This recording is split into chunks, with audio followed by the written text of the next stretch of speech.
Assalamualaikum warahmatullahi wabarakatuh. Kita lanjutkan kuliah kita.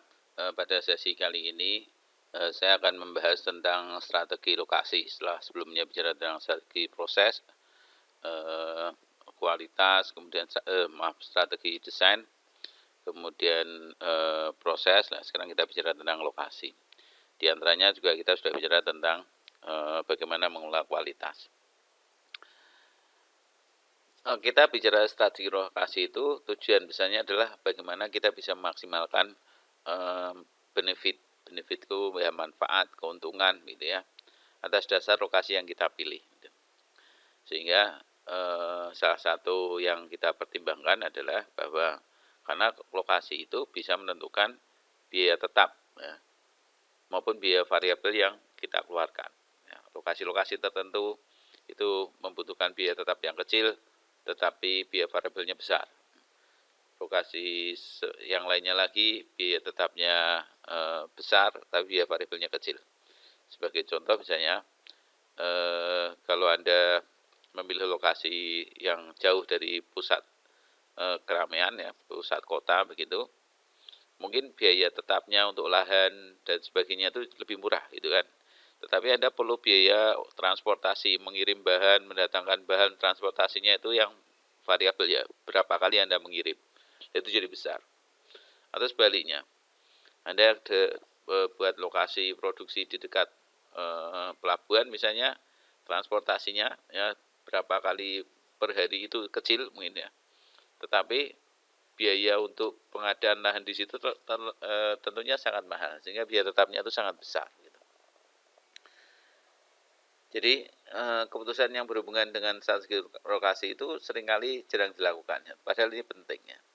Strategi lokasi berhubungan dengan keputusan jangka panjang. Jadi sekali kita menetapkan di mana kita harus membangun lokasi produksi, di mana kita harus membangun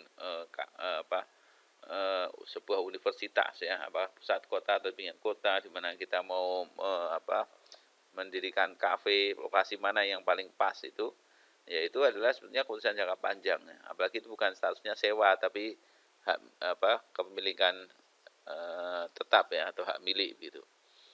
Itu pasti akan kaitannya atau dampaknya pada keputusan jangka panjang.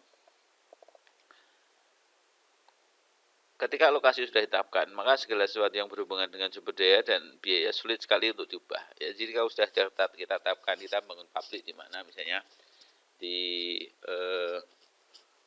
kawasan industri Kendal misalnya, atau di Terboyo misalnya, atau di Lik Bugangan misalnya, maka ya sudah itu, karena itu biaya tetapnya kan tinggi ya, sehingga kita mau ngubah biaya-biaya yang lain jadi sulit. Ya udah, jadi makanya harus dipikirkan masa-masa tentang lokasi itu.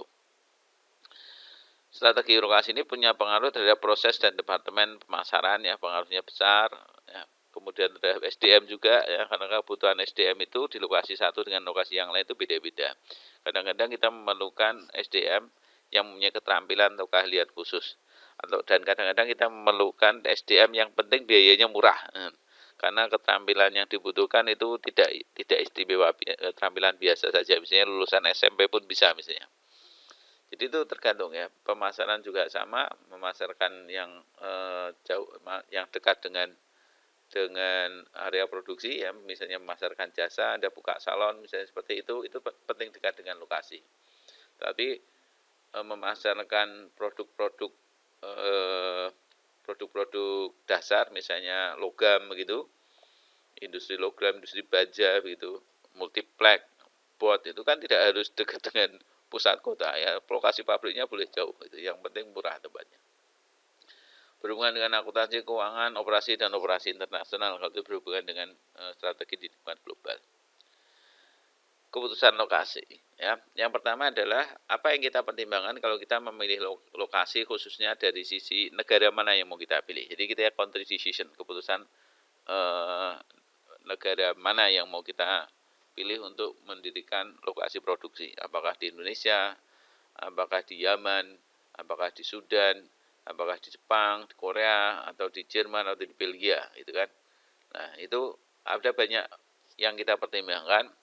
yaitu ada beberapa critical success factor ya, faktor-faktor keberhasilan utama yang sifatnya kritis ya. Yaitu satu, risiko politik ya, regulasi pemerintah insentif itu penting ya. Jadi kalau pada umumnya lokasi produksi dipilih di suatu negara yang politiknya relatif stabil gitu ya.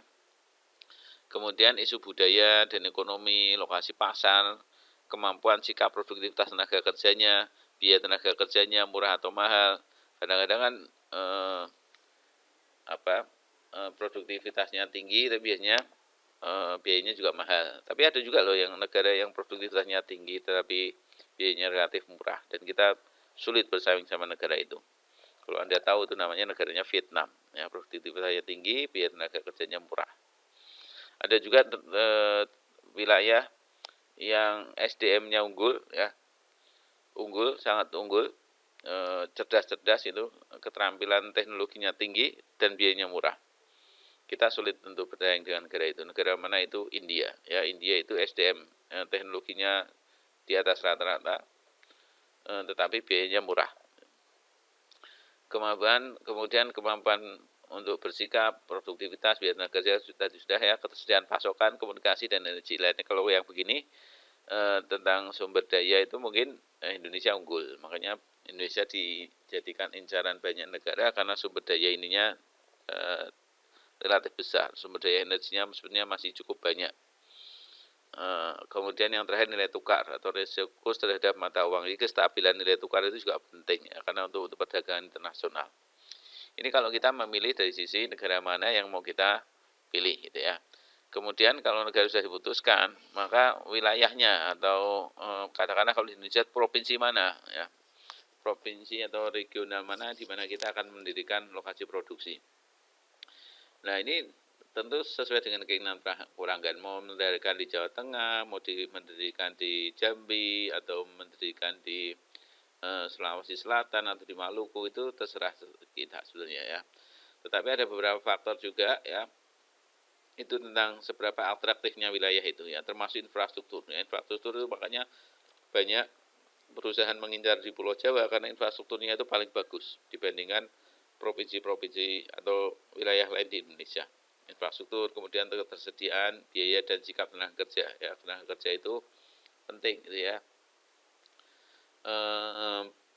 Beberapa investor ya asing maupun lokal itu banyak melirik Semarang dan sekitarnya itu karena sikap tenaga kerjanya yang tidak aneh-aneh gitu ya, tidak suka demo dan sebagainya. Yaitu satu sisi positif, satu sisi negatif juga.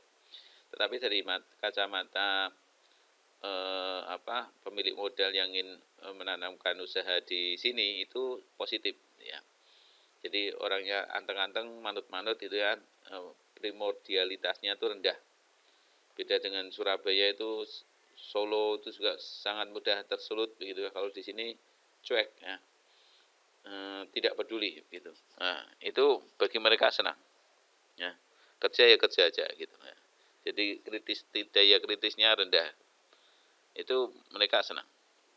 Kemudian sikap tenaga kerja, kemudian ketersediaan dan biaya utilitas. Jadi kita kalau mau beli lahan untuk mendirikan mendirikan fasilitas produksi, yaitu utilitas namanya. Apakah ketersediaan lahan dan infrastruktur pendukungnya itu bagaimana dengan biayanya, ya terlalu tinggi atau masih wajar. Kemudian tentang regulasi lingkungan, kadang-kadang provinsi satu dengan yang lain, kalau di Amerika yang negara bagian satu dengan negara bagian lain itu beda-beda regulasi lingkungannya. Tentu kalau para pengusaha inginnya yang regulasinya yang sederhana, bahkan kalau perlu nggak ada regulasi lingkungan sama sekali, itu menguntungkan dia, karena dia perlu biaya untuk recovery, untuk memperhatikan lingkungan, customer social responsibility-nya atau CSR-nya itu, atau tanggung jawabnya dia terhadap lingkungan itu tentunya juga besar ya. Ya, dia pengen yang biaya-biaya itu yang rendah. Ya, kalau bisa nggak ada biaya lingkungan sama sekali. Ya, itu pengennya dia gitu kan, untungnya jadi besar. Tapi itu ya tentu jangka panjang buruk bagi suatu daerah. Kemudian bagaimana dengan insentif pemerintah dan kebijakan fiskalnya, misalnya tentang regulasi pajak itu bagaimana? Apakah ada kebijakan-kebijakan khusus? kedekatan dengan bahan baku dan pelanggan. Jadi kita mau produksi apa gitu ya. Kalau produksi yang berkaitan dengan bahan baku biji besi misalnya, dengan bahan baku biji nikel misalnya, dengan bahan baku batu bara misalnya, atau misalnya bahan bakunya adalah kapur ya, batu kapur untuk industri semen misalnya, ya itu kan mereka selalu ingin dekat dengan pusat atau dengan sumber bahan tadi ya, sumber bahan. Dengan dekat dengan sumber bahan, maka biaya untuk pengadaan bahan itu menjadi lebih murah. Kemudian biaya lahan dan konstruksi ya, pengembangan instalasi pabrik. Konstruksi itu kan juga terkait sama wilayah, karena apa? Ya kadang-kadang instalasi pabrik-pabrik besar itu kan mendatangkan mesin-mesin besar juga itu ya. Mesin-mesin yang modul-modulnya itu besar-besar. Sehingga kalau instalasinya itu di suatu wilayah yang dekat dengan pelabuhan, itu pasti biayanya akan murah. Coba Anda bayangkan Anda butuh instalasi dengan modul yang sangat besar-besar, yang memindahkannya itu perlu truk trailer yang panjangnya sampai 30 meter begitu. Sekarang mesinnya besar ya, bukan trailer biasa, mesin yang lebar sekali. Kemudian Anda punya lokasinya di dekat gunung sana, di pucuk gunung misalnya di Temanggung, di Boyolali misalnya. Itu pasti biayanya lebih besar daripada misalnya Anda instalasinya di sekitar Semarang sini saja gitu ya. Nah itu juga pengaruh ya, hal-hal yang perlu dipertimbangkan. Kemudian situs ya. Situs itu berarti sudah bukan sekedar ini lagi, bukan milih provinsi tapi wilayahnya mana ya. Misalnya kalau di sini ya, apakah Anda mau membangun di kawasan industri Kendal, atau di kawasan Wijaya Kusuma, atau di kawasan industri Candi misalnya, atau di Terboyo misalnya, atau di Semarang Selatan sana di dekat Ungaran misalnya. Nah itu situs. Apa yang dipikirkan? Ya biaya dan ukuran lokasi ya. Kadang-kadang wilayah tertentu situs-situs lahan produksi tertentu itu ukurannya terbatas. Kadang-kadang tidak terbatas. Itu tergantung kita butuh lahannya berapa. Transportasi ya, transportasi udara, kereta api, jalan tol, transportasi air itu juga dipertimbangkan. Pembatasan zona, misalnya zona-zona industri, atau dibebaskan campur dengan zona kependudukan, atau termasuk juga zona-zona ekonomi eksklusif, ya, zona bebas pajak dan sebagainya. Apakah ada fasilitas-fasilitas itu? Kemudian kedekatan dengan keputusan pemasok atau layanan, ya, tentang pengadaan bahan maupun distribusi produknya. Isu-isu tentang lingkungan juga diperhatikan, kepadatan penduduk dan demografi. Ya. Kadang-kadang kalau industri-industri jasa, ya biasanya karena yang mengkonsumsi itu biasanya orang langsung, dia ingin yang padat penduduk. Ya. Meskipun bukan orang, misalnya jasa pembersihan gedung, ya dia ingin juga dekat dengan pusat kota, di mana situ ada banyak-banyak gedung yang bisa dibersihkan. Dan demografi itu ya struktur penduduk, sosial dan sebagainya. Itu beberapa hal yang diperhatikan kalau kita memutuskan dari sisi negara mana, provinsi atau kota mana, dan situsnya ya, area mana di mana kita akan mendirikan lokasi produksi. Berikutnya ya, faktor-faktor yang mengaruhi keputusan lokasi itu sebetulnya sudah banyak disinggung ya. Jadi salah satu faktor utama itu produktivitas tenaga kerja ya. Jadi upah yang rendah itu bukan satu-satunya gitu. Saya contohkan kemarin, kalau kita sama negara lain mungkin upah kita lebih rendah ya, misalnya dengan Jepang misalnya ya, kita jauh lebih rendah. Tapi produktivitas mereka jauh lebih tinggi daripada kita. Jadi makanya harus dihitung juga upah tenaga kerjanya dan tingkat produktivitasnya. Ya. Jadi upah bukan satu-satunya biaya, karena produktivitas yang rendah itu bisa berdampak pada meningkatnya biaya total. Misalnya begini ya. Kalau kita menghitung biaya per unit ya, cost per unit itu kan berarti berapa biaya yang kita keluarkan untuk tenaga kerja dan berapa produksi yang kita hasilkan. Misalnya dalam satu hari. Ya, kita mengeluarkan biaya tenaga kerja sehari berapa, kemudian produksi dalam sehari itu berapa unit. Ini sebagai contoh misalnya begini. Biaya tenaga kerja di Meksiko itu lebih murah ya, cuma $25 per hari. Tetapi kalau di Carolina Selatan itu $70 per hari. Tetapi orang di sana ya dengan jumlah orang yang sama itu bisa menghasilkan 60 unit dalam sehari menghasilkan 60 unit. Sehingga 70 bagi 60, biaya per unitnya adalah 1,17 dolar. Di Meksiko yang biaya tenaga kerjanya lebih rendah cuma 25, tapi karena produktivitasnya itu rendah, sehari dia hanya bisa menghasilkan 20 unit itu. Maka biaya per unitnya jadi lebih mahal, 1,25. Kalau ini 1,17. Makanya tadi kenapa kok Vietnam itu sekarang sangat maju gitu ya. Itu kenapa? Karena dia biaya tenaga kerjanya murah, produktivitasnya lumayan tinggi gitu ya. Jadi mereka tuh nggak pinter-pinter. Kalau sama Indonesia jauh banget itu ya. Dari sisi kecerdasan, keterampilan itu Indonesia jauh di atas rata-rata dibandingkan dengan Vietnam, katakanlah begitu. Tetapi mereka itu punya daya juangnya sangat tinggi, ya, nggak malas orangnya. Biayanya murah, kemudian produktivitas tinggi. Kita itu yang produktivitasnya termasuk kategori yang buruk, gitu ya. Banyak di antara tenaga kerja Indonesia itu yang ya tadi yang sering saya sampaikan, yaitu happy senangnya gitu, malas itu, pemalas. Jadi sehingga produktivitasnya itu rendah. Jadi problem negara kita itu salah satu problem besar yang terkait dengan tenaga kerja itu adalah malas itu, orang-orang pemalas Indonesia itu. Ya ini Anda sebagai generasi muda, ya itu tantangan bagi Anda gitu ya, bagaimana melawan itu. Ya sebetulnya orangnya unggul gitu ya. Saya sudah membuktikan sendiri, saya pernah beberapa lama di Jerman, teman-teman saya orang Vietnam, orang Filipina, orang Thailand itu namanya tes itu ya selalu saya dan teman-teman lebih unggul daripada mereka.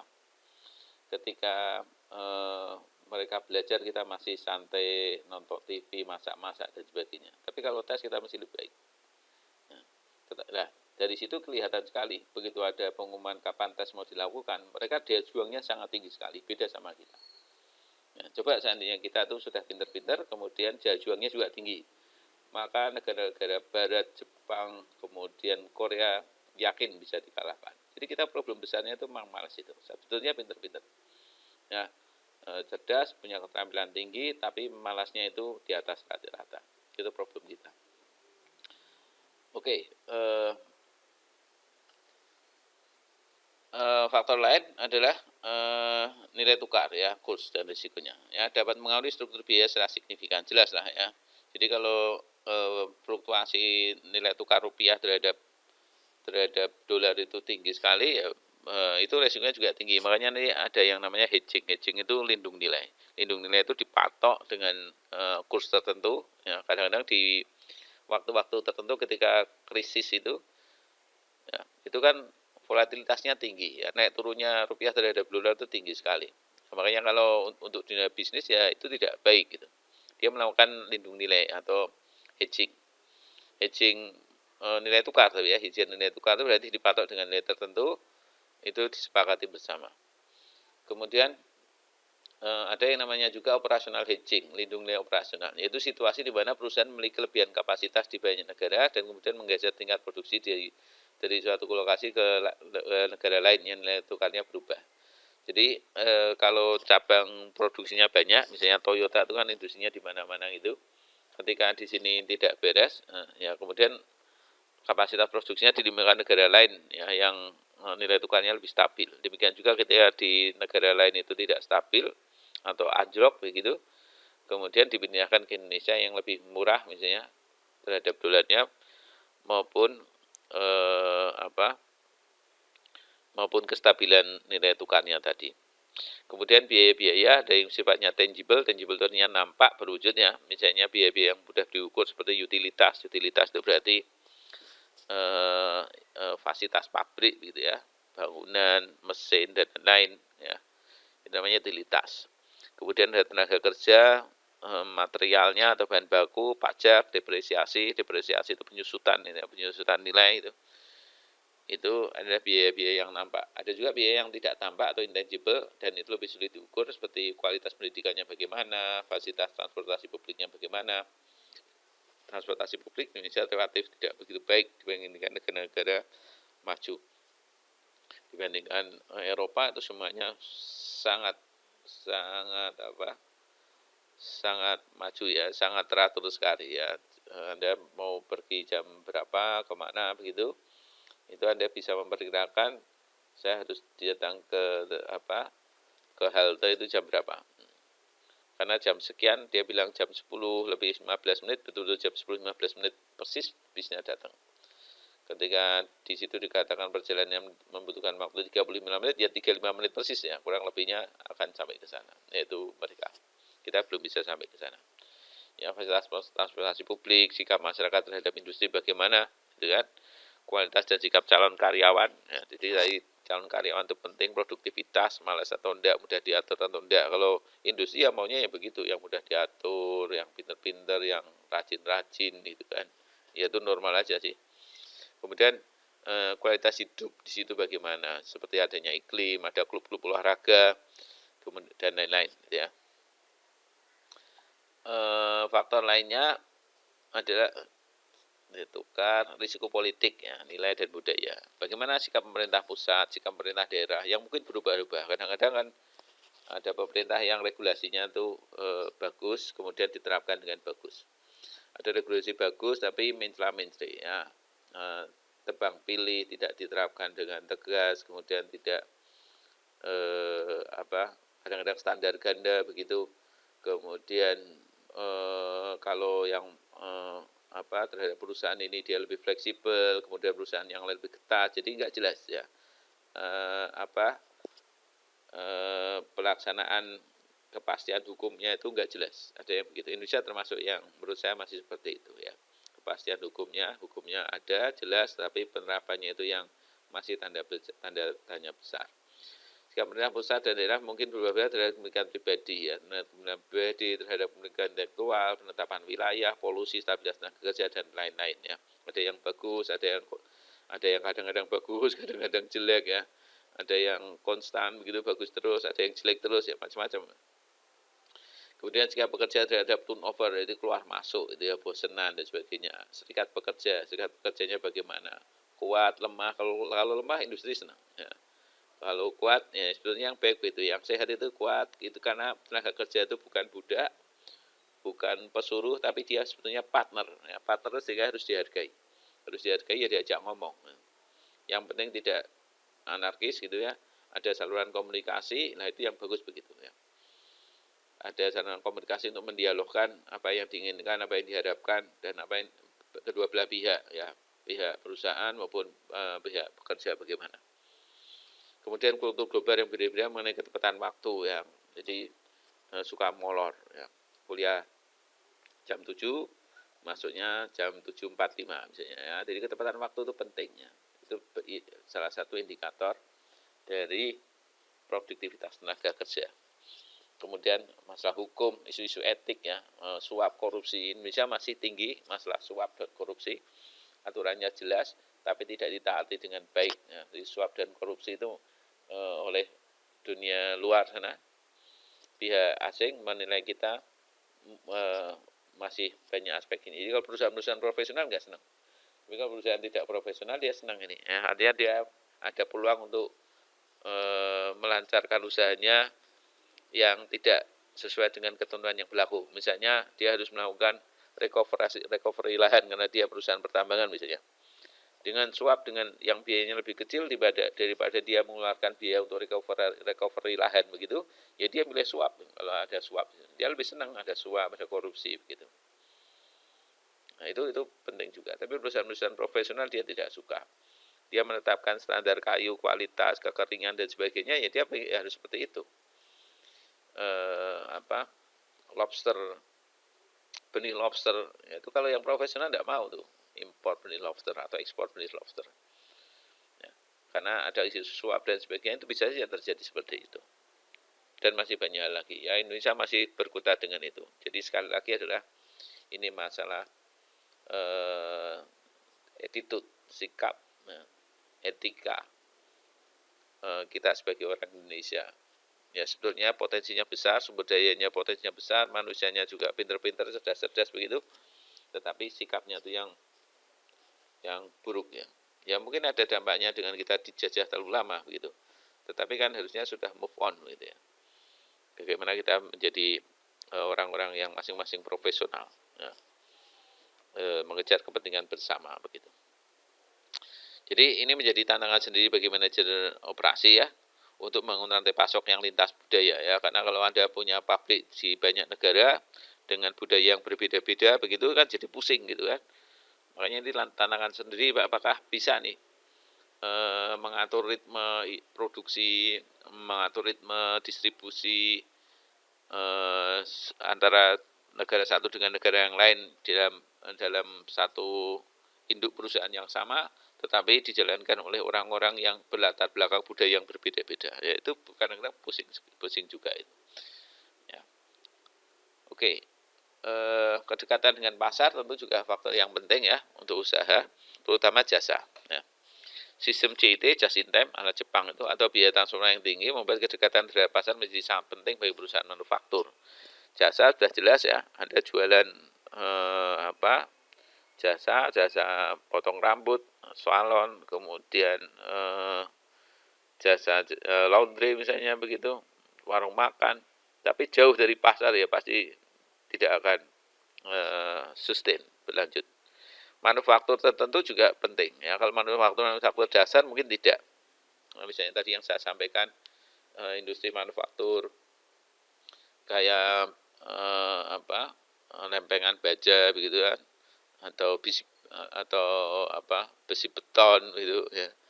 Mungkin tidak harus dekat-dekat amat dengan pelanggan, mungkin tidak masalah ya, industri logam itu ya, logam industri dasar ya, logam dasar. Tapi kalau misalnya industri otomotif, ya itu penting. Makanya Toyota itu pabriknya di mana-mana. Sepeda motor itu juga sama ya, Honda, Yamaha itu di mana-mana itu. Karena dia penting untuk dekat dengan pasar. Atau juga kedekatan dengan pemasok atau sumber bahan baku itu juga penting ya. Industri yang berkaitan dengan barang-barang yang mudah busuk, mudah rusak gitu ya. Itu dengan bahan baku penting. Misalnya Anda punya usaha restoran begitu kan, bahan-bahan itu sayur, buah-buahan itu kan mudah busuk. Makanya dekat dengan sumber pemasok itu juga penting juga. Itu contoh sederhananya seperti itu. Kedekatan dengan pesaing ya, kadang-kadang pesaing itu bukan musuh ya, tapi itu mitra. Coba misalnya Anda buka usaha jualan barang-barang antik di sepanjang jalan misalnya di jalan Pemuda misalnya ya, Semarang, tidak ada orang jualan barang antik misalnya, terus Anda jualan sendirian itu. Dibandingkan Anda ngumpul di suatu wilayah yang di situ itu semuanya jualan barang antik semua itu. Anda jualan apalagi ikan hias misalnya, Anda sendirian jualan ikan hias di Mabonjol, ya orang ada yang datang tapi kan nggak banyak. Lebih banyak orang itu datang langsung ke pasar ikan hias itu. Karena dengan ke sana itu datang ke pasar ikan hias berarti pilihannya jadi lebih banyak. Jadi karena ada mitra itu sebenarnya itu penting juga. Jadi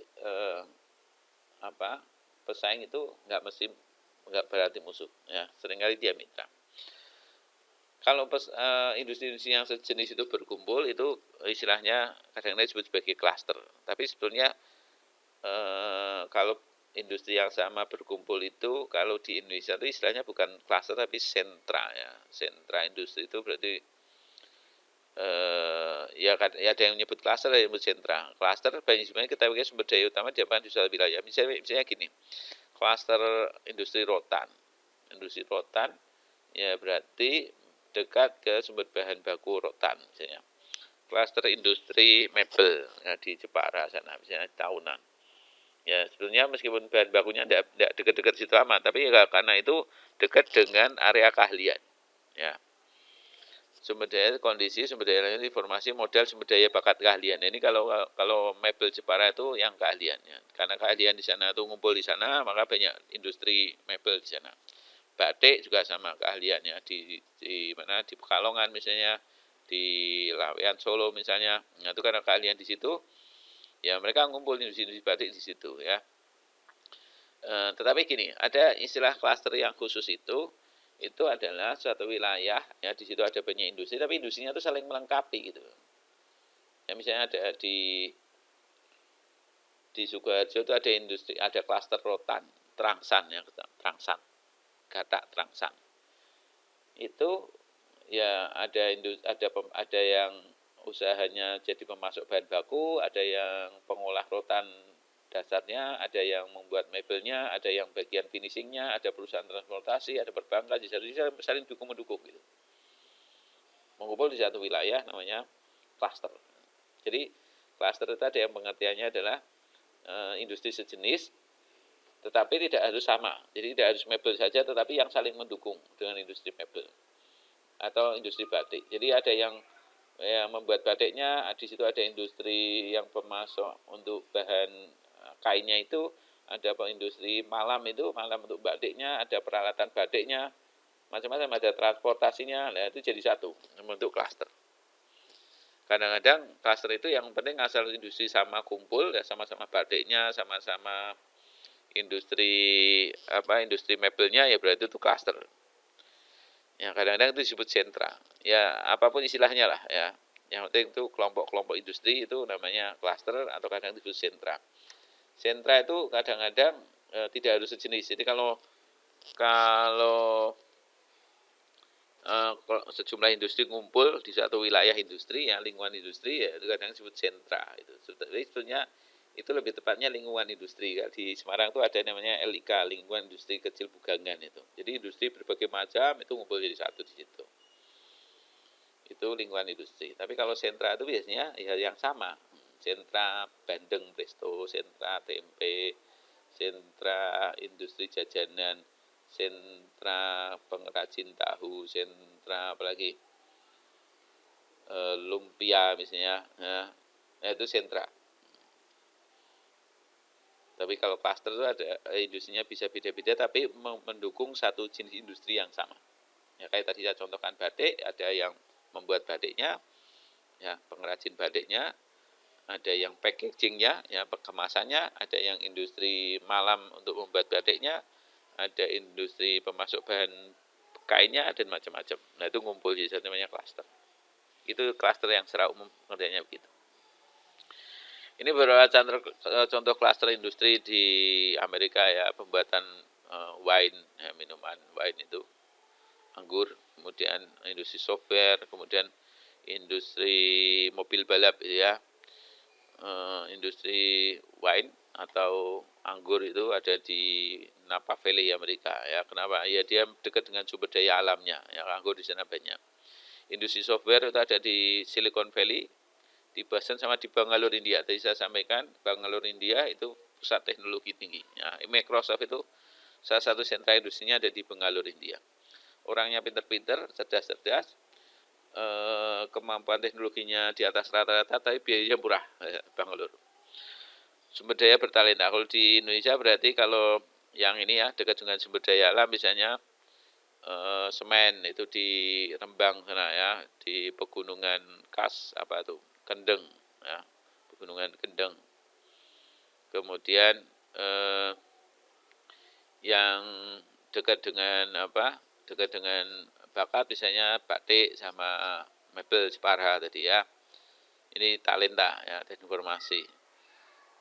Kalau ini berkaitan dengan sumber daya talenta di bidang ilmu pengetahuan dan teknologi ya, ya ini mirip lah, sama-sama talentanya, cuma ini talenta teknologi, ini talenta mekanik, nah, misalnya seperti talenta otomotif. Kemudian ada pusat-pusat hiburan ya di sini, Disney World ya, Universal Studio itu di Orlando, karena itu suasana pas ya, hangat ya, cuacanya mendukung ya. Kalau di sini misalnya di Bali gitu ya, yang lokasi itu karena lingkungannya mendukung. Kemudian ada yang industri-industri elektronik itu adalah memilih lokasi di atas dasar kebijakan tarif pajak atau bebas tarif pajak untuk impor barang-barang tertentu misalnya ya, zona bebas pajak, bukan zona eksklusif tadi salah ya, saya salah, zona bebas pajak tertentu ya, zona industri di mana ada pelakuan pajak khusus. Kemudian ada industri komputer, ada di Taiwan sama Singapura karena sana penetrasi teknologinya cukup tinggi. GDP per kapita tenaga kerja terampil di bidang teknologi misalnya. Kemudian ada juga fast food seperti McDonald, Burger King itu ya, karena adanya stimulus penjualan ya, dan lalu lintas padat, jadi dia dekat dengan konsumen. Ya. Kemudian perusahaan penerbangan, ya, karena di sana pusat keterampilan penerbangan juga wilayahnya yang luas untuk dijadikan sebagai industri penerbangan itu ya, untuk landasan pacu maupun lahan untuk pembuatan pesawat yang tentunya sangat besar sekali. Lahannya mendukung, kemudian keterampilan tenaga kerjanya juga mendukung. Kemudian peralatan ortopedik itu di Warsawa, Indiana, itu tenaga kerjanya maupun pasar, ya pasarnya yang kuat di sana. Oke, di Indonesia ya sama aja, di mana-mana juga seperti itu. Nah, untuk menetapkan lokasi mana yang dipilih itu ada beberapa metode ya, metode untuk menentukan, untuk menganalisis dalam rangka menetapkan lokasi. Salah satu metode yang cukup banyak dipakai adalah metode pemeringkatan faktor. Banyak digunakan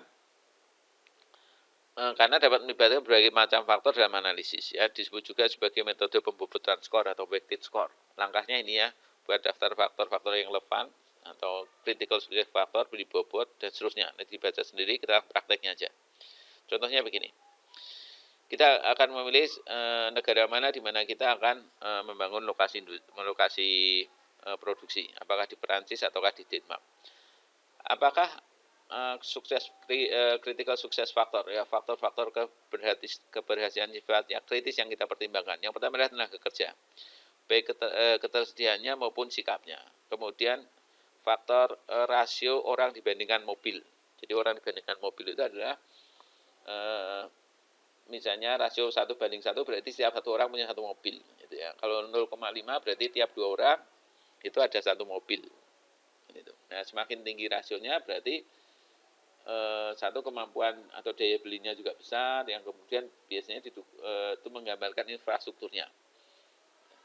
Infrastruktur jelek biasanya ya rasionya ini akan kecil gitu ya, infrastruktur untuk lalu lintasnya. Jadi berapa mobil yang ada dibagi dengan banyaknya penduduk. Ya. Kemudian juga income per kapita, pendapatan per kapitanya berapa, struktur pajaknya bagaimana, pendidikan dengan kesehatan bagaimana. Di total, ya kemudian dikasih bobot ini ya, kasih bobot. Nah, bobot itu kita yang menentukan itu. Ya, masing-masing industri, masing-masing perusahaan itu punya bobot yang beda-beda, punya kepentingan yang beda-beda. Dalam kasus ini yang dipentingkan adalah struktur pajaknya, karena dia di dua wilayah ini ya, karena ini hanya bisa ada dua pilihan antara Perancis dan Belgia dan dua-duanya adalah pajaknya tinggi, maka mana yang lebih menguntungkan. Dan satu itu, yang kedua adalah mungkin dengan pertimbangan bahwa pajak itu termasuk hal yang paling menentukan terhadap biaya total. Nah, sehingga struktur pajak itu penting. Tapi industri yang lainnya mungkin bukan masalah struktur pajak, tapi yang penting tingkat keahliannya tenaga kerja. Industri yang lain lagi membutuhkan tenaga kerja yang patuh, yang sikapnya baik, yang produktivitasnya tinggi. Industri-industri yang lain, industri jasa misalnya, yang pendapatan per kapitanya tinggi. Jadi satu, faktor yang dipertimbangkan itu bisa beda-beda. Yang kedua, bobotnya bisa beda-beda. Kalau ini yang penting adalah pajak 0,39, 30. Ini pakai 0, ya. Kalau di total 1, kalau bikin 100% berarti 25%, 5%, 10%, 39%, 21%. Bobotnya begitu. Yang paling penting adalah pajak, ya, suku pajak. Yang kedua adalah tenaga kerjanya. Kemudian tentang pendidikan dan kesehatannya. Baru pendapatan per kapita dan rasio orang terhadap mobil. Jadi mungkin ini industri-industri yang sangat jauh dari aspek jasa ya. Tidak berkait langsung dengan jasa. Industri-industri barang tapi aspek jasanya kecil, mungkin semacam itu. Sehingga yang penting adalah ini. Nah, kemudian dilakukan penilaian ya, ada tim evaluasi menentukan ya, kalau aspek tenaga kerja itu Prancis skornya berapa? Oh, 70 ya, lebih bagus daripada Denmark misalnya. Denmark skornya berapa? 60, 70, 60. Kalau rasio mobil terhadap orang terhadap mobil itu Prancis 50 skornya, Denmark 60. Ini dari 100 skor itu. Pendapatan per kapita Prancis sedikit lebih baik, 85 banding 80. Struktur pajaknya 75 banding 70. Tapi pendidikannya Denmark lebih baik, pendidikan dan kesehatan ya, Prancis 60, Denmark 70. Nah, kemudian Pemeriksaan faktor dikalikan aja dengan bobotnya ya, 0,25 kali 70, 17,5, 0,5 kali 50, 12,5, 0,10 kali 80, dan seterusnya. Demikian juga yang Denmark. Kemudian di total ketemu 70,4, ketemu 68. Mana yang skornya tinggi? Prancis. Berarti dipilihlah Prancis dan gitu. Namanya contoh pemeriksaan faktor. Contoh kasus misalnya ini juga sama ya. Ini sangat lokal. Bagaimana menentukan lokasi untuk warung masakan Jawa? Ada 3 pilihan, di Tembalangkah, di Tlogosari, atau di Ngalian. Ya, apa yang kita perhatikan ya? Karena ini masakan Jawa, kita perlu suplai bahan baku. Kita perlu tenaga kerja yang bisa masak dan melayani. Kita perlu keatraktifan lokasi karena ini untuk konsumsi harian, gitu kan? Berarti semenarik apa lokasinya itu, ya, seberapa ramainya wilayah di situ, dan bagaimana dengan potensi pasarnya. Ya, ramai itu belum tentu potensi pasarnya tinggi. Ya, kadang-kadang ramai tapi tidak membutuhkan bisa juga. Kemudian sepi, ya, tetapi potensi pasarnya besar juga memungkinkan. Itu tergantung jenis perusahaan, jenis usahanya apa. Misalnya begini, di aspek ini yang penting adalah potensi pasar ya, 0,40%. Kemudian seberapa aktifnya lokasi 30%, tenaga kerja 20%, suplai bahan baku 10% misalnya. Kemudian kita lakukan evaluasi dalam hal suplai bahan baku Tlogosari misalnya ya, mungkin karena sangat dekat dengan Genuk dan sebagainya, suplai untuk bahan baku untuk masakan Jawa itu lebih lengkap dibandingkan Ngalian sama Tembalang. Kalau Tembalang sama Ngalian ya lengkap tapi dipasok dari wilayah yang lebih jauh misalnya. Sehingga ini skornya 9, 8, 8. Jadinya enggak jauh. Bukan 9 sama 6, tapi 9 sama 8 gitu ya. Kemudian tenaga kerja Tembalang ada 7, Tlogosari 6, mungkin lebih mahal itu kan. Kemudian Ngalian itu 7, sama Ngalian sama Tembalang. Seberapa atraktifnya lokasi? Tembalang paling atraktif karena di sana mungkin dekat kampus dan sebagainya ya. Tlogosari 7, Ngalian 8 dan sebagainya. Dan ini ada kalikan nanti ketemu mana yang dipilih. Itu pemberikatan faktor. Berikutnya ada namanya metode analisis break of event atau untuk lokasi ya, break event analysis. Metode ini adalah metode analisis biaya volume ya, jadi biaya dibandingkan dengan volume produksinya itu berapa untuk menentukan lokasi. Ya, langkah-langkahnya ini tentukan biaya tetap dan biaya variabel untuk masing-masing lokasi, plot biaya untuk masing-masing lokasi, pilih lokasinya. Contoh, ya, misalnya gini, ada 3 calon lokasi ya, ABC, Akron, Bowling, Chicago ya, di mana harga jual produk itu $120. Oke, ini bisa di skip harga jualnya. Kemudian volume yang diperkirakan adalah 2000 unit. Ya, 2000 unit. 2000 unit produksi ya. Untuk di kota A itu biaya tetapnya 30.000. Ya mungkin ini kotanya jauh dari keramaian, itu biaya lahannya masih murah ya. Sehingga biaya tetapnya cuma 30.000. Tapi karena jauh itu dari pusat distribusi misalnya, maka biaya variabelnya mahal, 75 ya, $75 ya per unit. Kemudian untuk kota B itu tengah-tengah ya, biaya tetapnya 60.000 tapi biaya variabelnya 45. Kota C biaya tetapnya mahal, mungkin tengah kota begitu, sehingga biaya lahan produksinya mahal, ya biaya tetapnya mahal tapi biaya variabelnya kecil ya, cuma $25. Sehingga total cost-nya adalah kalau Anda kan sudah pernah belajar matematik tentunya ya, persamaan fungsi linear. Ya, fungsi linear kan Y sama dengan A plus BE. Ini tidak boleh lupa nih, fungsi linear ya. Y di sini total cost-nya, total cost sama dengan biaya tetapnya adalah fixed cost ya, FC, fixed cost ditambah biaya variabel cost-nya ya, dikali Q-nya. Sehingga total cost-nya adalah di sini misalnya contoh nomor 1 adalah fixed cost-nya 30.000 ya. 30.000 ditambah variabel cost-nya 75 dikali Q-nya adalah 2.000. Nah, ketemunya adalah 75 kali 2.000 adalah 150 ditambah 30.000 ya. Ketemunya 180. 150 tambah 30, 180. Yang lain caranya sama, ketemunya 150, 160. Jadi kalau memang produksinya cuma 2000 unit, maka yang paling pas itu adalah ini yang dipilih, Bowling Green. A plus BX. Nah, ini A-nya, ini B-nya. X-nya adalah 2000 kasus ini. Ya, fixed cost ditambah variable cost kali volume. Ini total cost. Oke. Nah, sekarang kita bisa menganalisis di biaya di tingkat produksi mana saja masing-masing kota itu lebih unggul. Nah, setelah kita analis ternyata kota A, Akron itu bagus ya sebagai area produksi kalau produksi kita itu cuma 0 sampai 1000 unit. Kalau ini kan volume diperkirakan 2000 unitnya per tahun misalnya atau totalnya 2000 unit. Ini kalau 0 sampai 1000 ya paling pas kota A. Tapi kalau 1000 sampai 2500 paling tepat kota B. Tadi kan 2000 ya. 2000 ya paling pas kota B tadi di sini ya. Kalau di atas 2500 baru Chicago itu paling pas. Ya. Jadi dengan 2000 itu yang biru itu kan yang B ya. Itu dia paling rendah. Kemudian Chicago, Bali, Akron itu paling mahal ya. Di sini ketemu berapa tadi? Total cost-nya 180, 150, 160. Jadi 180, 160, 150. Ini paling murah di sini. Nah, ini batas ini tuh bagaimana? Kok bisa ketemu 0 sampai 1000-nya itu dari mana? 2500 dari mana? 1000 itu kan perpotongan antara biru ya sama yang hijau. Ya, biru sama hijau. Berarti antara Bowling sama Akron. Nah, Bowling sama Akron. Kalau yang ini ya ini B sama A. Kalau ini adalah C sama B ya. B sama C, sini A sama B.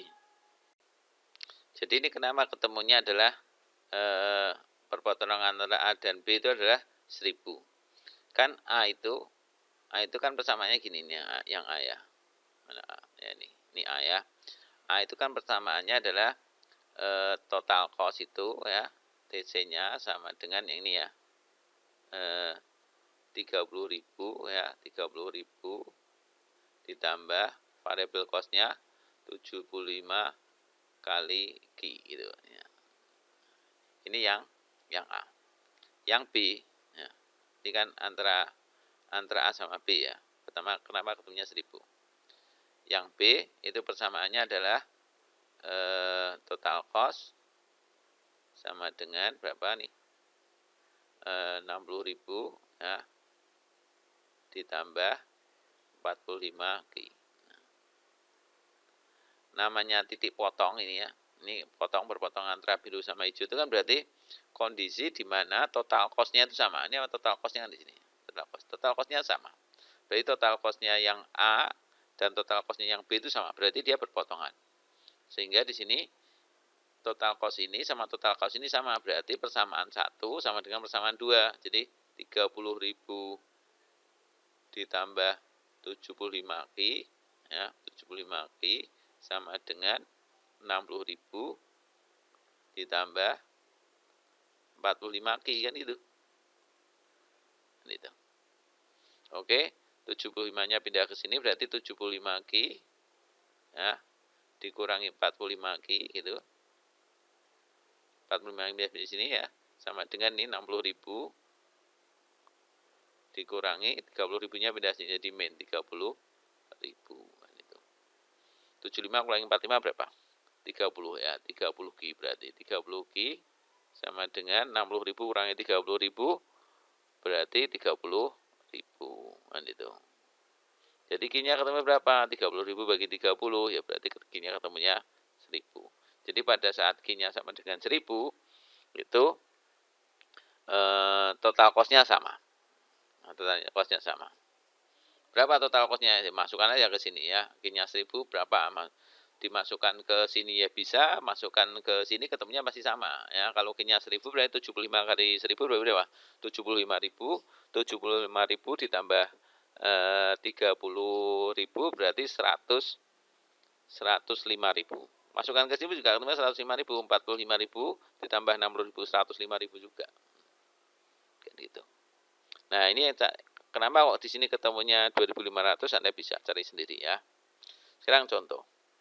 Diketahui biaya tetap dan biaya variabel produksi kursi lipat di 3 kota. Ya, ada 3 pilihan: Semarang, Surakarta, Purwokerto. Semarang 4.000, Surakarta 2.000, Purwokerto 1.000 ini biaya tetapnya ya. Kenapa? Mungkin lahan di Semarang mahal ya, di Purwokerto lebih murah, Surakarta tengah-tengah. Lahannya mahal tetapi transportasinya, infrastrukturnya paling bagus sehingga biaya variabelnya murah. Purwokerto meskipun lahannya murah tapi mungkin biaya variabelnya jadi mahal 40 gitu. Nah, terus pertanyaannya ya, tentukan volume produksi untuk masing-masing kota di mana mendirikan lokasi produksi masing-masing kota tersebut dianggap lebih menguntungkan. Jadi nanti jawabannya gini, Semarang itu bagusnya dari berapa ya, dari berapa sampai berapa. Nah, misalnya dari 0 sampai 1000. Ini misalnya dari 1000 sampai 5000. Ini 15.000 misalnya seperti itu ya. Nah, itu Anda membuat ini ya. Semarang itu berapa sih berapa, Surakarta itu produksi berapa unit sampai berapa unit, Purwokerto berapa unit sampai berapa unit. Berikutnya ada namanya metode pusat gravitasi. Jadi menetapkan lokasi pusat distribusi yang meminimalkan biaya distribusi. Jadi pusat distribusi itu kan pusat pengiriman. Nah, misalnya Anda punya gudang di Semarang, kemudian Anda distribusikan misalnya ke Pati, kemudian ke Rembang, ke Pekalongan, ke Wonosobo gitu kan, ke Salatiga. Nah, itu namanya pusat distribusi Semarang dikirimkan ke beberapa daerah. Lah, pusat distribusi itu yang mana sih? Yang paling pas dibangun ya. Nah, apa yang dipertimbangkan? Satu, lokasi pasar, volume barang yang mau dikirim, kemudian biaya kirim. Jadi misalnya Anda buat pusat produksi di pusat distribusinya di Semarang. Ngirim ke Pati itu berapa banyak dan biaya kirimnya berapa. Ngirim ke Rembang berapa banyak per tahun ya. Misalnya per tahun, kemudian biaya kirimnya berapa. Ke Wonosobo berapa, dan sebenarnya yang lainnya juga sama. Dan dari situ maka apakah Semarang itu pas atau enggak. Atau misalnya, kalau kita mau mengirimkan ke kota-kota tadi, sebaiknya lokasi distribusinya di mana ya, sebelah mana. Kalau Semarang yang mana. Ya. Tempat lokasi yang ada pada koordinat diagram kartesian. Diagram kartesian itu ada X sama Y gini ya. Diagram ini sumbu X, sumbu Y namanya diagram kartesian ya. Titik asal pada diagram ditentukan secara sembarang. Jadi bebas saja titik asalnya mana. Pertahankan jarak relatif kalkulasi, hitung koordinat X dan Y sebagai pusat gravitasi, asumsikan bahwa biaya secara proporsinya berbanding lurus dengan jarak. Maksudnya semakin jauh jaraknya, ya, semakin jauh jaraknya dan semakin banyak barang yang dikirim ke sana, ya berarti biayanya makin besar gitu ya. Jadi biaya itu tergantung dari jarak dan volume. Jarak makin jauh, volume makin banyak, jadi biaya total yang dihasilkan juga makin besar. Jadi kita ngitung sama koordinat koordinat X sama koordinat Y ya. Jumlah D kali Q-nya, D-nya jarak ya. Koordinat X untuk lokasi ke I, koordinat Y untuk lokasi ke I, Q-nya adalah, D-nya ini ya. Koordinat X untuk lokasi ke I, Y-nya ini, kemudian Q-nya adalah kuantitasnya. Kemudian dibagi dengan jumlah kuantitas total.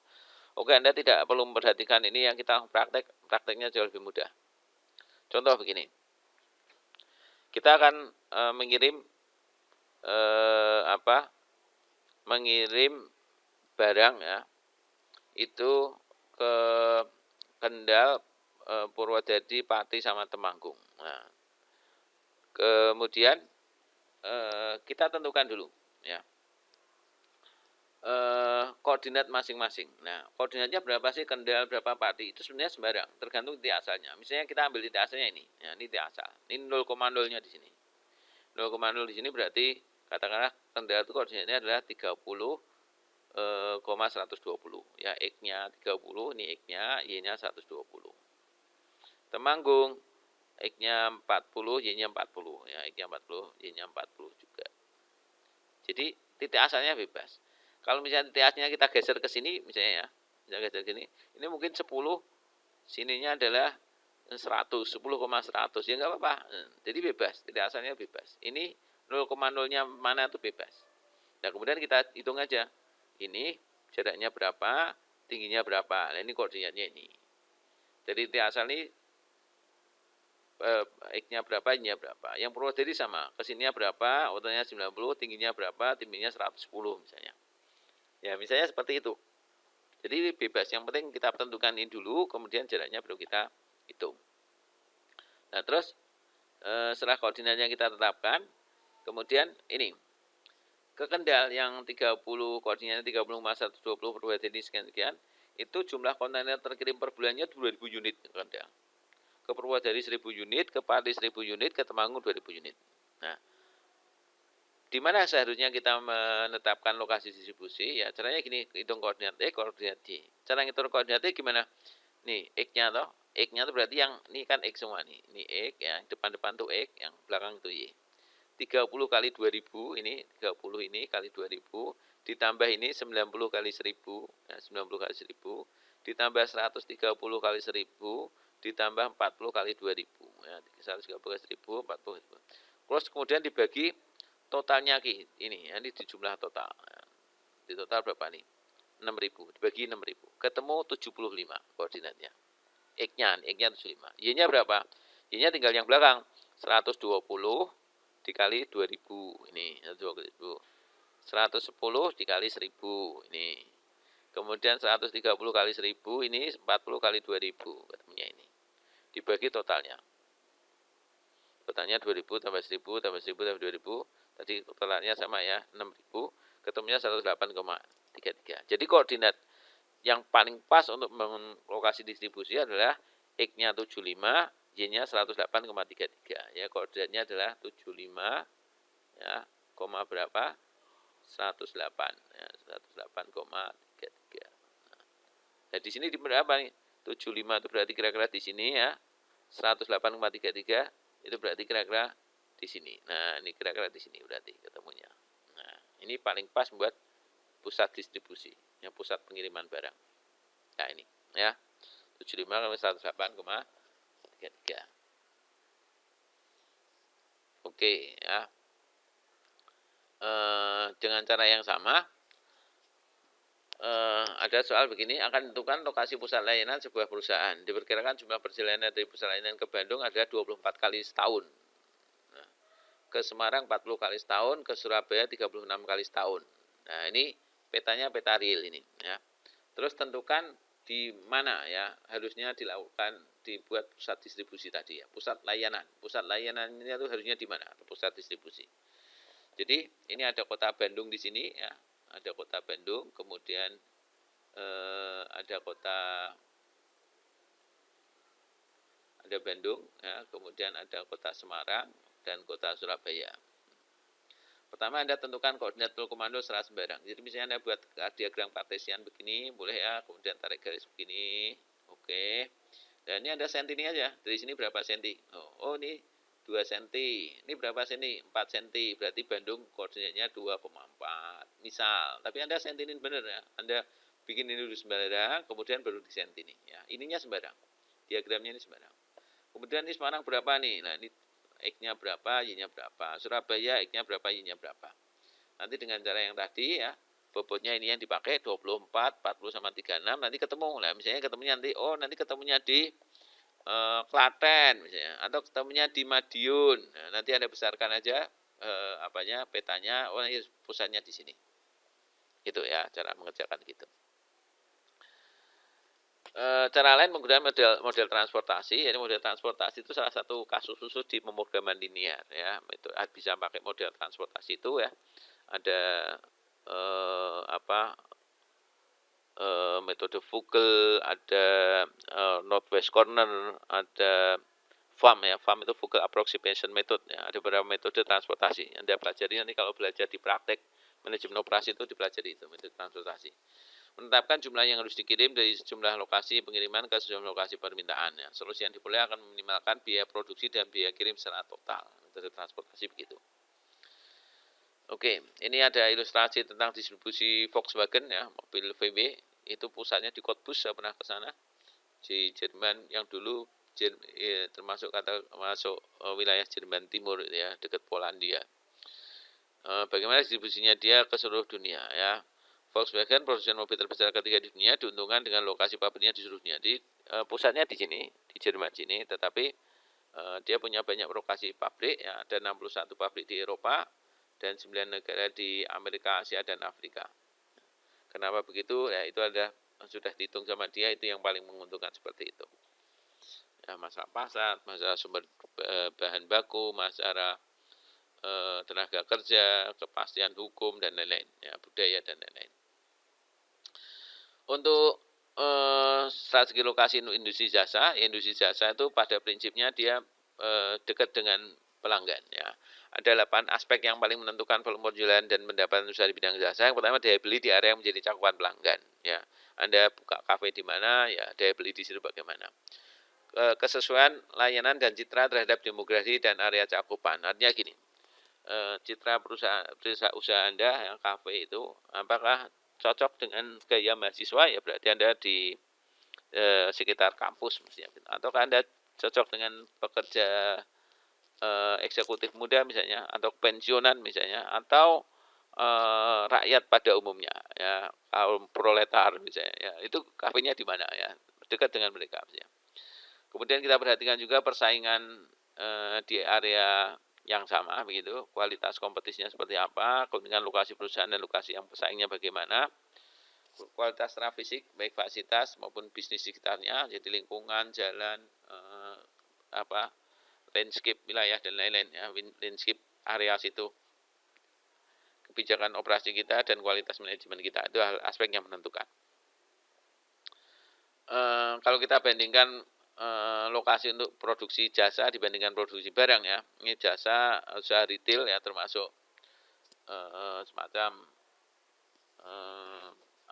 Indomart, Alfamart itu toko-toko retail itu, ya. Lain profesional, dokter, pengacara begitu, akuntan, dibandingkan dengan industri barang, ya, industri otomotif misalnya, industri baja misalnya. Nah, fokus yang pertama adalah dari sisi pendapatan. Pendapatan itu yang memperhatikan area cakupan, daya beli, kompetisi iklan, penetapan harga. Kualitas fisiknya yaitu aksesnya, parkirnya, keamanan itu. Tapi kalau yang barang, biaya yang nampak ya biaya transportasi, biaya kirim, biaya energi, utilitas, tenaga kerja, biaya bahan, pajak lain-lain. Fokus yang kedua tentang penentuan biayanya, yaitu biaya sewa, kemampuan manajemen, kebijakan operasi, jam upah, itu yang diperhatikan kalau usaha di bidang jasa atau retail.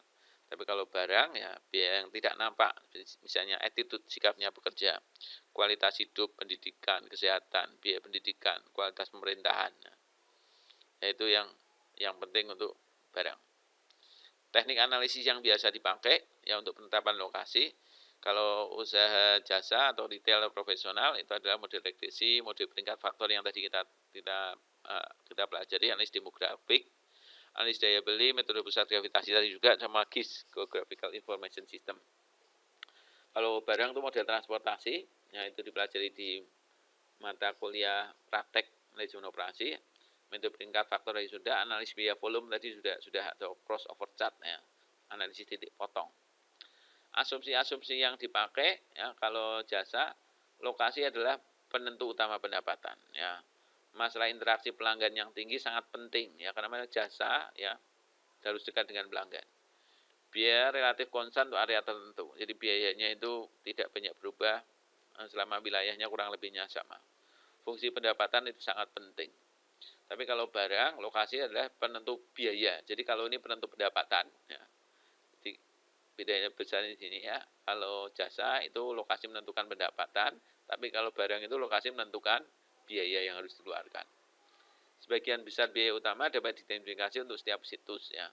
Kontak pelanggan yang rendah, ya, karena produksi barang, ya, ada industri misalnya pabrik sabun, pabrik pasta gigi, kan tidak perlu pelanggannya tahu bagaimana memproduksi, ya. Kontak pelanggannya makanya rendah, memungkinkan fokus, ya, pada biaya yang dapat diidentifikasi. Sehingga yang penting itu adalah lokasi lahannya itu murah, misalnya seperti itu. Biaya tidak berwujud itu dapat dievaluasi dengan baik. Ada namanya aplikasi namanya GIS, ya, Geographical Information System, ya. Itu adalah sebuah tool alat pendukung keputusan untuk analisis lokasi. GIS itu untuk menyimpan, ya, mengakses, menyajikan, menghubungkan informasi demografik pada suatu lokasi geografik. Jadi wilayah lokasi tertentu, Jawa Tengah misalnya, dia potret demografiknya itu jelas. Semarang itu seperti apa, ya, berapa keberadaan penduduk, income per kapitanya bagaimana, sosial ekonominya bagaimana, interaksi antar penduduknya seperti apa, buruhnya kayak apa. Nah, itu potret demografik di suatu wilayah geografik. mempunyai kemampuan analisis demografik yang lebih kompleks.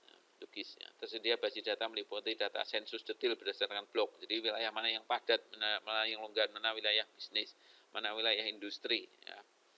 Pusat perkantoran, perbankan, wilayah pemukiman, misalnya, peta detail, utilitas itu ya, semua yang berhubungan dengan termasuk transportasi, jaringan komunikasi, ya, utilitasnya itu. Fitur geografinya kayak apa? Apakah datar, dekat pantai, apakah dia berbukit-bukit, kemiringannya tinggi dan sebagainya, ya. Lokasi layanan utama, misalnya sumber perbankan, misalnya pusat pemerintahan, kemudian suplai bahan bakar atau energi dan sebagainya. Lokasi layanan utama, pusat pengiriman, ekspedisi, pelabuhan. Nah, itu tergambar dengan GIS. Ya. Ini semacam ini GIS, Geographic Information System. Nah, segala sesuatu yang berhubungan dengan potret demografik, potensi daerah, potensi wilayah yang digambarkan untuk masing-masing wilayah. Demikian materi kali ini, kurang lebihnya mohon maaf. Wassalamualaikum warahmatullahi wabarakatuh.